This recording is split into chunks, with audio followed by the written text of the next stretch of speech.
ఘనమైన నామమునకు మహిమ కలుగును గాక.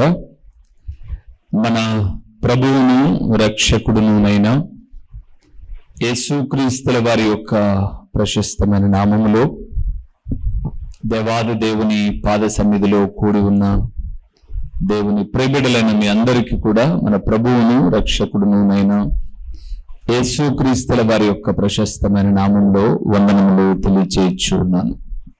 ప్రభువునందు ప్రియమైన వారలారా, దినదినము ప్రభువు మనతో అనేక విషయాలు మాట్లాడుతూ మన ఆత్మీయ స్థితిని మెరుగుపరచి, దేవుని వాక్యంలో చాలా చక్కగా రాయబడింది, ఈ లోకంలో చాలా రకాలైన మోసాలు ఉన్నాయి. ప్రేమ పేరుతో నయవంచన చేసే మోసాలు, అధిక వడ్డీలతో మోసాలు చేయడము, చిట్టీలని మోసాలు చేయడం, ఎన్నో మోసాలు ఉన్నాయి. ఆన్లైన్ మోసాలని, ఆఫ్లైన్ అన్నీ ఉన్నాయి. అన్నిటి మనము నమ్మి మోసపోవడం. ఇందులో మోసగిచ్చిన వాళ్ళు ఉన్నారు, మనము ఉన్నాం. కానీ అన్నిటికన్నా ప్రమాదకరమైన మోసం ఏంటంటే, దేవుని వాక్యాన్ని విని ఆ ప్రకారంగా నడుచుకోకపోవడం, మనలను మనమే మోసపుచ్చుకోవడం అని చెప్పాడు బైబిల్లో యాకోబు అనే భక్తుడు. అందుకే అన్నాడు ఆయన, మీరు వినువారు మాత్రమే ఉండి మిమ్మును మీరు మోసపుచ్చుకొనకుండా వాక్య ప్రకారము ప్రవర్తించువారునై ఉండుడి అని మనం చూసాం. గడిచిన చాలా సందేశాలు మనము కృతజ్ఞతను గూర్చి మాట్లాడుతూ వస్తున్నాం. దేవుని వాక్యములో నుంచి, గడిచిన దినాల్లో నుంచి కృతజ్ఞత అనే మాట మీద మనం మాట్లాడుతూ, ఒక మనిషి దేవునికి కృతజ్ఞుడై ఉంటే ఏం కలుగుతాయో, దైవ సేవకుల ఎడల కృతజ్ఞులై ఉంటే ఏం కలుగుతాయో, కృతజ్ఞత లేకపోతే ఏం కలుగుతాయో, ఇలాగ ఎన్నో విషయాలు మనం చూస్తూ, దేవుని ఎడల కృతజ్ఞత కలిగి ఉన్నప్పుడు మనిషికి ఆరోగ్యము, ఆయుష్, ఆర్థిక ప్రతి ఈవులు కలుగుతాయి అని ఇలాగెన్నో విషయాలు మనం చూస్తూ వచ్చాం. కృతజ్ఞత లేకపోతే అపజయము, ఆర్థిక ఇబ్బందులు, అర్ధాంతర మరణాలు ఇలాగ చూసుకుంటూ వచ్చాం. అయితే ఈ దిన సందేశం ఏంటనగా, ఈ లోకములో దేవుని తర్వాత ఎవరి ఎడల కృతజ్ఞత ఉండాలి? లోకంలో దేవుని తర్వాత ఎవరి ఎడల కృతజ్ఞత కలిగి ఉండాలి? ప్రభునందు ప్రియమైన వారలారా, ఈ వాక్యాన్ని నేను ధ్యానం చేయక ముందుగా చాలా విషయాలను నేను ధ్యానం చేస్తూ ఉన్నప్పుడు దేవుడు ఒక మాటను మొన్నటి దినాన నేను ఒక్కనే కూర్చొని బైబిల్ చదువుతున్నప్పుడు ఉదయకాలమున ప్రభువు నాతో మాట్లాడాడు. ఏంటి అదనంటే, జీవితంలోనట ఎప్పుడైనా ఒక మనిషి అభివృద్ధి చెందాలి అనంటే, ఇవి కాపీ కొట్టిన మాటలు కాదు, బాగా గుర్తుపెట్టుకోండి. జీవితంలో ఎప్పుడైనా నువ్వు ప్రార్థన చేసుకున్నా చేసుకోకపోయినా, ఆరాధనకు వచ్చినా రాకపోయినా, జీవితంలో ఒక మనిషి వృద్ధి చెందాలి అంటే, అభివృద్ధి చెందాలి అనంటే, అతని జీవితంలో రెండు ప్రాముఖ్యమైన లక్షణాలు ఉండాలి. రెండు ప్రాముఖ్యమైన లక్షణాలు. మొదటిది పశ్చాత్తాపం, రెండవది కృతజ్ఞత. ఈ రెండు కలిగిన వ్యక్తి సమాజంలో ఎక్కడైనా సక్సెస్ అవుతాడండి. మొదటిది పశ్చాత్తాపం. మానవ జీవితంలో ఎప్పుడో ఒకసారి తప్పు చేయకోకుండా మనం ఉండం. భార్యాభర్తల మధ్య అయినా, తల్లిదండ్రుల పిల్లల మధ్య అయినా, సేవకుడు విశ్వాసుల మధ్య అయినా, లేదా లోకంలో ఉద్యోగం ఇచ్చిన వ్యక్తుల దగ్గరైనా, మనమైనా ఏదో ఒక సందర్భంలో పొరపాట్లు అనేది ఖచ్చితంగా జరుగుతాయి. ఆ పొరపాట్లను సరిదిద్దుకోవడం పశ్చాత్తాపడ్డం అంటారు. అయ్యో పొరపాటండి, సారీ సార్, అసలు అలాగ చేయకూడదు, నేను అమ్మ అలాగ చేయకూడదు, అమ్మ అలాగ చేయకూడదు నాన్న, ఇంకెప్పుడు చేయను నాన్న అని చెప్పడం పశ్చాత్తాపం. కానీ పశ్చాత్తాపం కాకుండా తిరుగుబాటు, ఏం వాళ్ళు చేయలే, వీళ్ళు చేయలే, ముందు అమ్మ చేయలే, అక్క చేయలే, తర్వాత నేను చేస్తే తప్ప, ఇది పశ్చాత్తాపం కాదు, తిరగబడ్డం.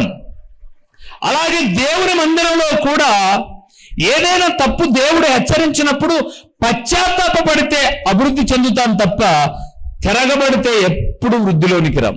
వచ్చినట్లు ఉన్నా, పైకి ఎదిగినట్లు ఉన్నా, ఒక్కసారి పేక మేడలు కూలిపోయినట్టుగా జీవితాలు ఒకరోజు కూలిపోతాయి. నేను ప్రార్థన చేసుకుంటూ ఉన్నాను దేవుని సన్నిధానంలో. ఈ విషయాన్ని, కృతజ్ఞత గురించి మాట్లాడాలని ప్రభు ఆ రోజు ఉదయకాలం నాతో మాట్లాడితే, ఏదో ఒక పనులలో బిజీ అయిపోతానని చెప్పేసి మంగళవారపు దినాన్నే ఇది రాసి పెట్టేశా. జీవితంలో వృద్ధి చెందాలి అంటే పశ్చాత్తాపం ఉండాలి. ఆ రెండోది ఏముండాలి? కృతజ్ఞత. జీవితంలో మనకు మేలు చేసిన వాళ్ళు లేకోకుండా మనం ఎదగం. మాట సహాయము, చేతి సహాయము, ధన సహాయము, ఏదో ఒక సహకారం, లేదా మనకు జన్మనిచ్చిన తల్లిదండ్రులుగా, తోడబుట్టిన వారుగా ఇలా ఉన్నారు. మనమంటూ ఒక స్థాయికి ఎదుగుతూ ఉన్నప్పుడు తప్పనిసరిగా కృతజ్ఞత అంటే రుణము తీర్చుకోకపోతే వృద్ధిలోనికి రాం. మనము కొంత సహకరించడం ద్వారా మనం నష్టాలు పాలుతాం. మాకెందుకులే అని అనుకుంటాం చూడండి. అంతకన్నా కృతజ్ఞతాహీనత మరొకటి ఉండదు. ఎట్లా చెప్పాలి? ఒక అక్క తమ్ముడు ఉన్నారనుకుందాం, లేదా అన్న తమ్ముడు ఉన్నారనుకుందాం. ఖచ్చితంగా పెద్దవాళ్ళు అనబడే వాళ్ళు చిన్నవాళ్ళ కొరకు కొన్ని త్యాగాలు చేస్తారు. ఉన్నిలేమ్మా, తమ్ముడికే ఈలేమ్మా, చెల్లికే ఈలేమ్మా అనేదో ఏదో ఒక సందర్భంలో ఒకప్పుడు సమభాగాలు కావలసినవి త్యాగం చేశారు వాళ్ళు. ఈరోజు మనం బాగా ఆశీర్వదించబడ్డామేమో, అలాంటి సమయంలో మనం కూడా ఉన్నిలే వాళ్ళకి ఏమవుద్ది అని త్యాగము చేసే గుణం ఉంటే, కృతజ్ఞత కలిగిన గుణం ఉంటే ఎప్పుడైనా వృద్ధిలోకి వస్తాం.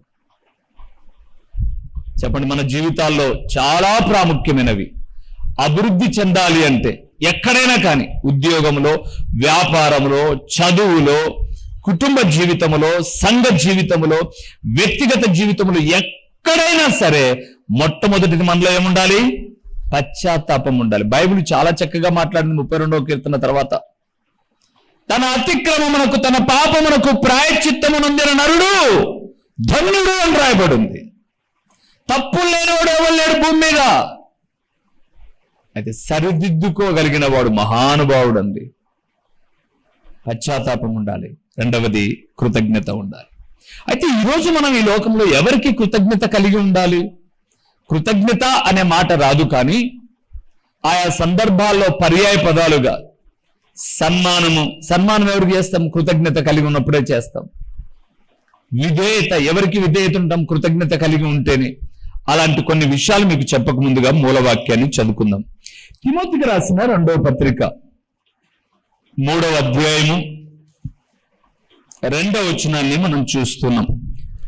2వ వచనాన్ని చదువుతున్నాం. ఎలాగనగా మనుషులు స్వార్థప్రియులు, ధనాపేక్షులు, బింకములాడువారు, అహంకారులు, దూషకులు, తల్లిదండ్రులకు అవిధేయులు. అక్కడ ఆ 2 విషయాలు చదువుతున్నాం. తల్లిదండ్రులకు అవిధేయులు, కృతజ్ఞత లేనివారు. చాలు. ఎప్పుడు వీళ్ళు కృతజ్ఞత లేని వాళ్ళు? అంత్య దినాలలో రాయబడింది, అపాయకరమైన కాలములలో రాయబడింది. ఓకే, ఇప్పుడు ఈ లోకంలో మనం జీవించేటప్పుడు దేవుని తర్వాత ఎవరికి కృతజ్ఞత కలిగి ఉండాలి అని అంటే మొట్టమొదటి విషయానికి వద్దాం. నిర్గమకాండం 20వ అధ్యాయము 12వ వచనము.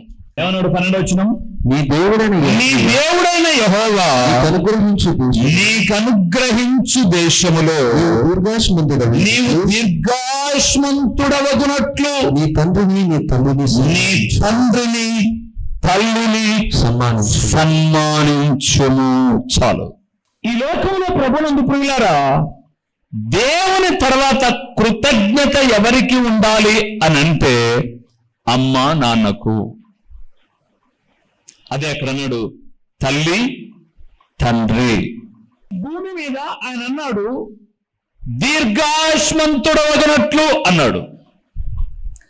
రే బాబు, అమ్మాయి, ఎక్కువ కాలం నువ్వు బ్రతకాలంటే వ్యాయామం కాదు నువ్వు చేయాల్సింది. ఎక్కువ కాలం బ్రతకాలంటే డైట్ చేయడం కాదు నువ్వు కావాల్సింది. ఎక్కువ కాలం బ్రతకాలంటే చుట్టూ వైద్యులు కాదు ఉండాల్సింది. ఎక్కువ కాలం బ్రతకాలంటే తల్లి తండ్రి ఎడల ఏమి కలిగి ఉండాలి? కృతజ్ఞత. ఇక్కడ చాలా మందిలో కొంతమందిని నేను చెప్పగలను, మనస్ఫూర్తిగా హృదయపూర్వకంగా తల్లిదండ్రులను ప్రేమగా పిలిచే కొడుకులు చాలా మంది లేరు ఇక్కడ. మేబీ కూతుర్లు కూడా లేరేమో తెలియదు నాకు. కానీ దేవుడు అన్నాడు, నీ తల్లి తండ్రిని, ఈరోజు నువ్వు ఈ స్థితిలో ఉన్నావు చూడండి. అంటే ఇప్పుడు ఉదాహరణకు నేనున్నాను, ఈ బట్ట కట్టడానికైనా ఈ జీవితం బ్రతకడానికైనా, ఒకవేళ వివాహ వయస్సు తర్వాత భార్య సహకారిగా ఉంటూ వచ్చింది, అది వేరే విషయం. కానీ ఆ స్థాయి వరకు నీ యోగక్షేమాలలో, నీ ప్రతి పనిబాటలలో బాధ్యత కలిగి, తాము తినవలసిన వాటిని తినక, ఫలానిది నువ్వు తినవని నీకు ఇష్టం లేదని అలాంటివి ఇంటికే తెచ్చుకోక, నీ కొరకు త్యాగము చేసి, పుట్టగానే కొడుకు పుట్టాడనో కూతురు పుట్టిందనో అల్లారు ముద్దులుగా 9 నెలలు తల్లి గర్భంలో మోస్తే, నీకు వివాహ వయసు వచ్చేంత వరకు నీ ప్రతి భారాన్ని భుజాల మీద మోసేది నీ తండ్రి. 9 మాసాలు మోసిన తల్లి కన్నా గొప్ప త్యాగము తండ్రిది. కానీ తండ్రి ఎప్పుడు కనపరాడు, ఆయన ఎప్పుడు కనుమరుగై ఉంటాడు. ప్రతి విషయంలో ప్రతి పిల్లలకు కనపడేది అమ్మే, కానీ అమ్మకు ప్రతిదీ అందించేటటువంటిది మాత్రం నాన్నే. ఒకవేళ పనికిమాలిన తండ్రులు ఉండారులేండి, ఇంట్లో మిగిలింది ఊడిచిందంత తినే వాళ్ళ గురించి నేను మాట్లాడడంలా. కానీ ఇక్కడున్నటువంటి నీ జీవితంలో అతి ఎక్కువగా మీ కొరకు త్యాగము చేసిన వాళ్ళు, ఈరోజు మీరు కట్టిన బట్ట వెనక ఎప్పుడన్నా మీరు గమనించారా? మీకు మంచి వస్త్రాలు కావాలని వాళ్ళు ప్రయాసపడి వారు ఉన్న వాటితోనే సర్దుకుపోతారు. మీకు కడుపు నిండుతో తినాలని వాళ్ళకి ఇంకా ఒక ఆకలి ఉండగానే చేయి కడిగేస్తారు. మనము తరిగిపోయేటటువంటి వాళ్ళం, వారు ఎదిగే బిడ్డలు ఒక ముద్ద ఎక్కువ తింటారులే వాళ్ళని వాళ్ళ కొరకు త్యాగం చేసేవాళ్ళు. మీ అమ్మ మీరంతా తిన్న తర్వాత ఎందుకు తింటాది అంటే, లాస్ట్ వరకు ఎందుకు ఆమె అలాగే ఉంటుంది అని అంటే, మీరు కడుపారా తినే సందర్భంలో తను కూడా మీతో పాటు కూర్చొని తింటే మధ్యలో ఎక్కడైనా మీ ఆకలిని మీరు కంట్రోల్ చేసుకొని చాలే అనుకుంటారేమో, మీరు కడుపారా తిన్న తర్వాత మిగిలితే తిన్నాములే అని ఆమె. ద గ్రేట్, మన దేశాన్ని అబ్దుల్ కలాం అనబడేటటువంటి ఒక ఆయన చక్కగా రాష్ట్రపతిగా పరిపాలన చేశాడు. ఆయన తన జీవిత సందర్భంలో ఒక మాట చెప్పాడు, ఈరోజు మేము ఈ స్థితిలో ఉండడానికి కారణం మా తల్లి. మాకు ప్రతి ఆహారంలో ఉన్నటువంటి ప్రతిదీ మాకు అందించేసి, మేము ఆకలిగా ఉన్నప్పుడు ఒక 4-5 ముద్దలు ఎక్స్ట్రా తినేసి అన్నం అయిపోతే, మా అమ్మ ఆ దినాల్లో ఆ మాడు అంటారు అడుగున అంటేనే దాన్ని గోక్కొని నీళ్లు కలుపుకొని మా అమ్మ మీకన్నా నాకు ఇదే బాగుంది అని చెప్పి తిన్న సందర్భాలున్నాయి. మా తల్లిదండ్రుల త్యాగం, మేము ఉన్నత విద్యలు చదివాం అని చెప్పిన మహానుభావులు ఉన్నారు. ఈరోజు మాడు గోక్కునే అమ్మలు లేరు కానీ ఉన్నారా? లేరు. ఈరోజు మాడు కొనుక్కునే అమ్మలు లేరు కానీ ఒకప్పుడు మన అమ్మలు పొయ్యిల మీద వండుతున్నప్పుడు, ఈరోజు ఐ ఫ్లేమరు, సిమ్ము, సమ్ము ఇవన్నీ పెడుతున్నాము గ్యాస్లో. ఆ రోజు ఐ ఫ్లేమర్ అవేం లేవు. ఇంకా వాళ్ళు వండేసుకున్నారు. అలాగా ఏదైనా పని మీద తల్లి అందరి పిల్లల్ని చూసుకోవడం పని మీద ఉన్నప్పుడు అది మాడిపోయిన సందర్భాల్లో పడవేక మాడు చెక్కను అపురూపంగా తిన్న అమ్మలు ఉన్నారు. వారి త్యాగం ఈరోజు మీరు కడుతున్న బట్ట, మీ శరీర సౌందర్యం. అలాంటి తల్లిదండ్రులను రోజులో మీరు ఎన్ని మాటలు పలకరిస్తున్నారు? అలాంటి అమ్మా నాన్నను ఎన్ని మాటలు పలకరిస్తున్నారు మీరు? పోయేటప్పుడు బాయ్, వచ్చిన తర్వాత హాయ్, అంతేనా? ఎన్నో మాటలు చెప్పాను నేను. వయస్సు పెరిగే కొద్దీ రోడ్డు పక్కన చెట్లు నాటింటే మొక్కలుగా ఉన్నప్పుడు చిన్నగానే ఉంటాయి, పెరిగే కొద్దీ మొక్కలు పెరిగే కొద్దీ దగ్గరవుతూ ఉంటాయి. ఇవి ఇవి న్యాచురల్ కాదు, ఇవి జస్ట్ ప్లాస్టిక్ ఫ్లవర్స్ ఇవి. అదే ఇక్కడ ఒక చెట్టు నాటామనుకోండి, మన ఎదురుకు మన చర్చి లోపల ఉన్నాయి చూడండి, కొన్ని చెట్లు పెట్టే మా పైన, అవి గుబురుగా ఒకే చోట ఉండేవి. పెరిగే కొద్దీ ఆ రెక్కలు ఈ రెక్కలు ఒకదానికొకటి తగులుకుంటూ ఉన్నాయి, బాగున్నావా అని పలకరించుకుంటున్నాయి. వయస్సు పైబడే కొద్దీ మీ తల్లిదండ్రుల ప్రక్కన కూర్చొని మాట్లాడడానికి మీకు సమయం ఉండట్లా. వస్తే ఫోన్, లేకపోతే టీవీ, ఉంటే ఫోన్ లేకపోతే టీవీ. మీరు టీవీగా బ్రతకడానికి మీ తల్లిదండ్రుల త్యాగాన్ని ఎందుకు మర్చిపోయారు? మీరు కృతజ్ఞతాహీనులు ఎవరో కాదు, మీరేనేమో. జాగ్రత్త.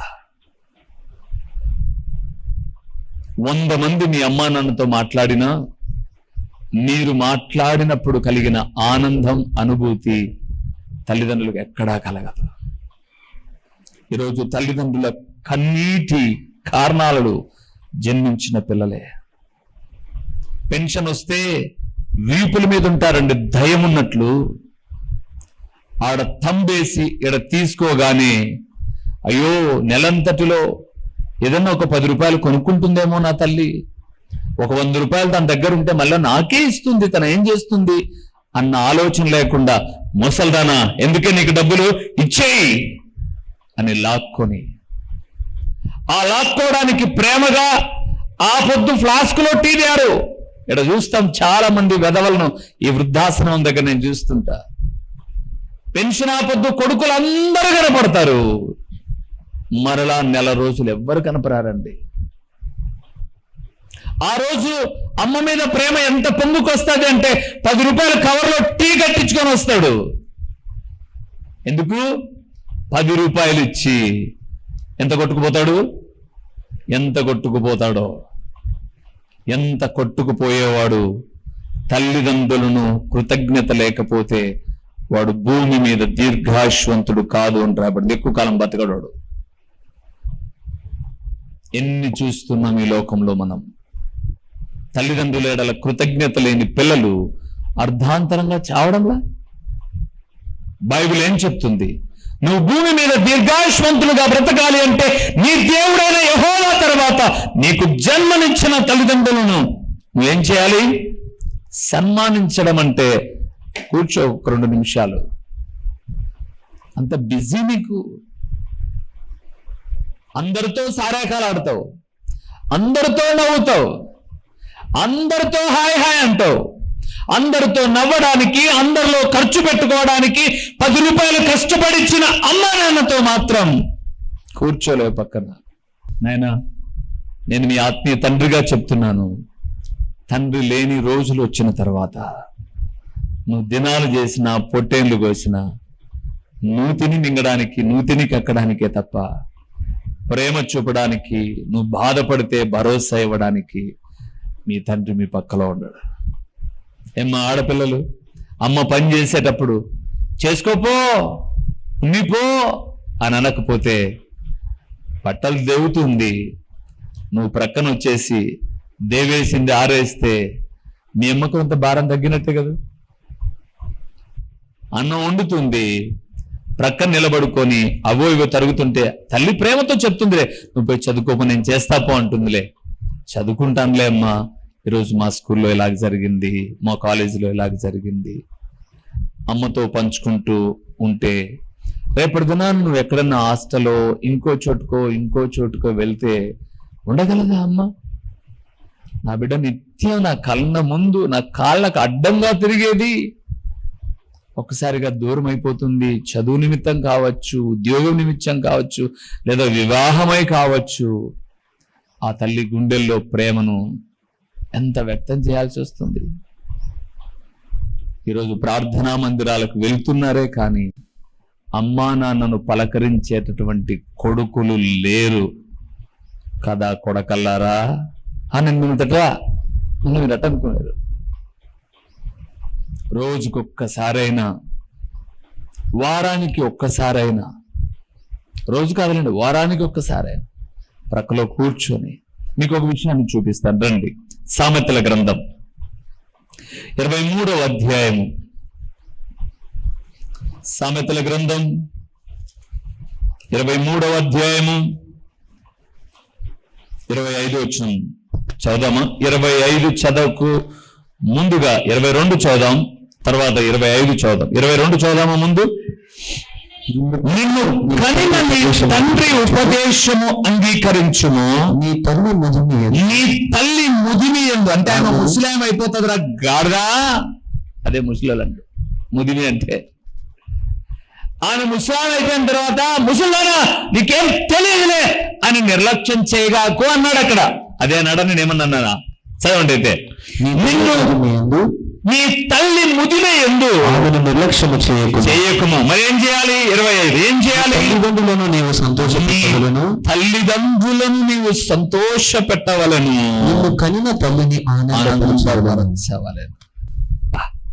ఏం మాటలు మాట్లాడతాడండి సాల్మోనయ్య.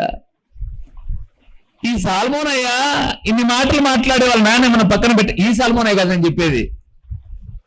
ఈ సాల్మోనయ్య వాళ్ళ అమ్మతో మాట్లాడతాడో లేదో నాకు తెలియదు, వాళ్ళ భార్య మాటిని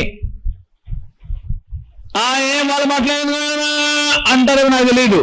బైబిల్లో సాల్మోనయ్య మాత్రం తర్వాత నీకు చదివిస్తాను. రాజుల మొదటి గ్రంథం 2వ అధ్యాయంలో ఉంటాయి ఆ మాటలు. తండ్రి ప్రక్కన కూర్చొని ఎన్ని మాటలు మాట్లాడాడు తెలుసా? నాయనా నన్ను ఏం చేయమంటావు? నాయనా నేను ఒకసారి మహానాయం వెళ్తున్నాను రా, షిమ్ అనబడేవాడు చాలా తిట్టాడు రా వాడు నన్ను.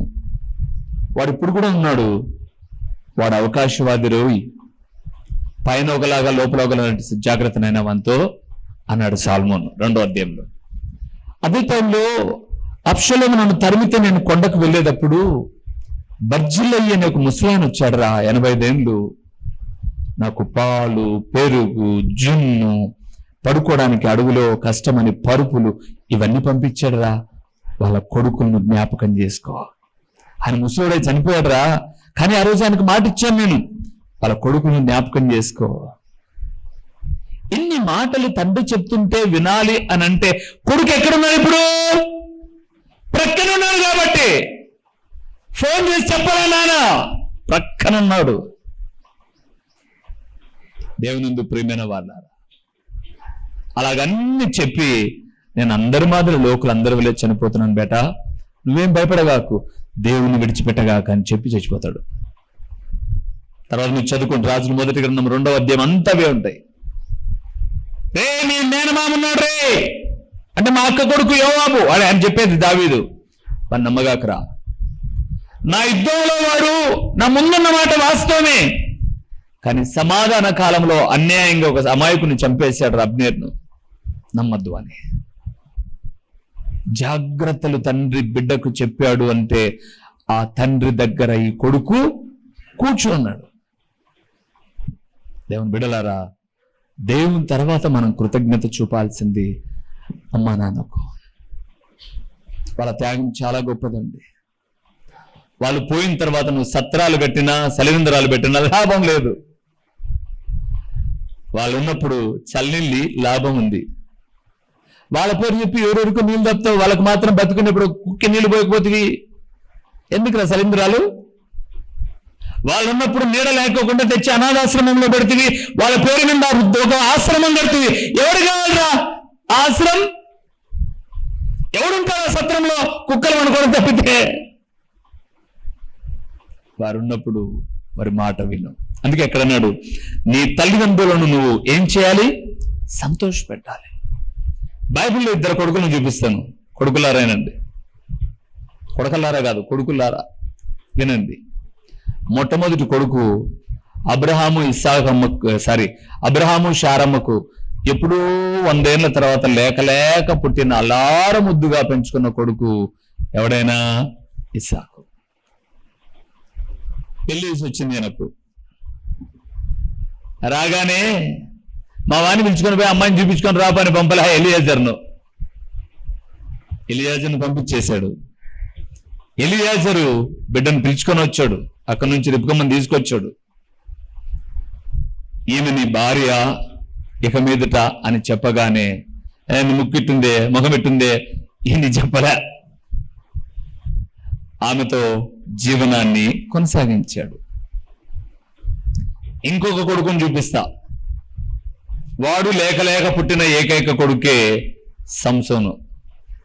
న్యాయాధిపతుల గ్రంథం 14వ అధ్యాయంలో కనిపిస్తాడు. ఈ కొడుకు ఏం చేశాడు? ఈయన వయసుకు వచ్చింది కానీ అమ్మానైనా చూసిందంకా లేడు. అడ్వాన్స్ టెక్నాలజీ అంట ఇప్పుడు. వాడంతకు వాడే చూసుకున్నాడు ఒక అమ్మాయిని. వాడంతకు వాడే చూసుకొని ఇంటికి వచ్చి అమ్మా నాన్నకు చెప్పాడు, నేను ఫిలిస్తీ స్త్రీలలో ఒక అమ్మాయిని చూశాను, ఆ అమ్మాయిని ఇచ్చి నాకు పెళ్లి చేయండి అంటాడు.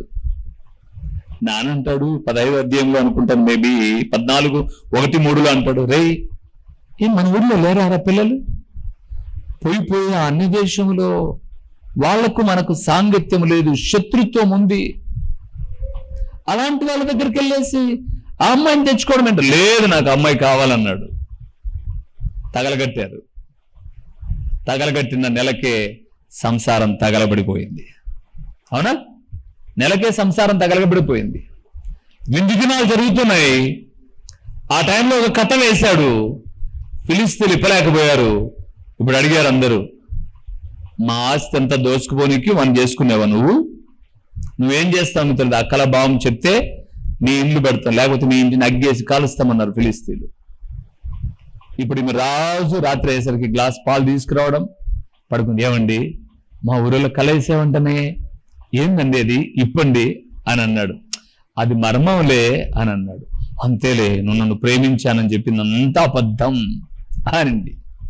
లేదులే అని అన్నాడు. ఈమె 2-3 సార్లు లాలించేసరికి 3వసారి తినుదానిలో నుండి తీపి వచ్చెను అని వివరణ ఇచ్చేశాడు.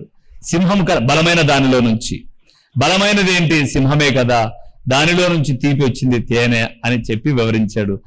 ఈమె పోయి వాళ్ళ నాన్న చెప్పింది, వాళ్ళ నాయన పోయి ఫిలిస్తీన్లకు చెప్పారు. ఇవన్నీ చరిత్ర. చెప్పగానే వాళ్ళు వచ్చి, ఓ సంసోన్, నువ్వు వేసిన కళ మాకు తెలుసు అని చెప్పారు. సంసోన్ అంటాడు, నా దూడ చేత నా పొలాన్ని దున్నారులేరా, నాకు తెలుసు, 300 నక్కలు పట్టుకొస్తానని పట్టుకొచ్చేశాడు, ఇచ్చాడు. అడవికి నిప్పు పెట్టినట్టుగా పొలాలకు నిప్పు పెట్టాడు, అయిపోయింది. ఇప్పుడు నా మాట కాకుండా వాళ్ళనే గౌరవించాను అని మొగుడు పిల్లలు అలిగారు. హట్ అయ్యాడు సంసోనయ్య. ఈ హట్ అయినటువంటి వాడు కొద్ది రోజులు ఆలస్యం అయ్యేసరికి ఇంకా హట్ అయినోడు రాడులే అని చెప్పేసి ఆ ఫిలిస్తీయుడు ఆ అమ్మాయిని ఇంకొకరికి ఇచ్చి పెళ్లి చేశాడు. ఇక్కడ ఎవరైనా మొగుడు పిల్లలు కొట్లాడుకున్న వాళ్ళు ఉన్నారా? గర్వానికి పోగాకండి. భార్యాభర్తలు ఎక్కువ కాలం దూరం, ఒకరికొకరు దూరంగా ఉంటే మధ్యలో నీకు దూరతాడు అపవాది. వాళ్ళే రావాలి, నేనెందుకు తగ్గేది? ఏం పర్లేదు, ఒక మెట్టు దిగు, సంసారం బాగుపడుతుంది. మా చిరునామా దైవజనుడు బ్రదర్ ఓ రూబేన్ గారు, క్రీస్తు ప్రార్థనా మందిరం, డోర్ నెంబర్ 1-10-386, నగరిగుట్ట, పులివెందుల, కడప జిల్లా. మీ ప్రార్థనా అవసరాల కొరకై సెల్ నంబర్ 9989067409.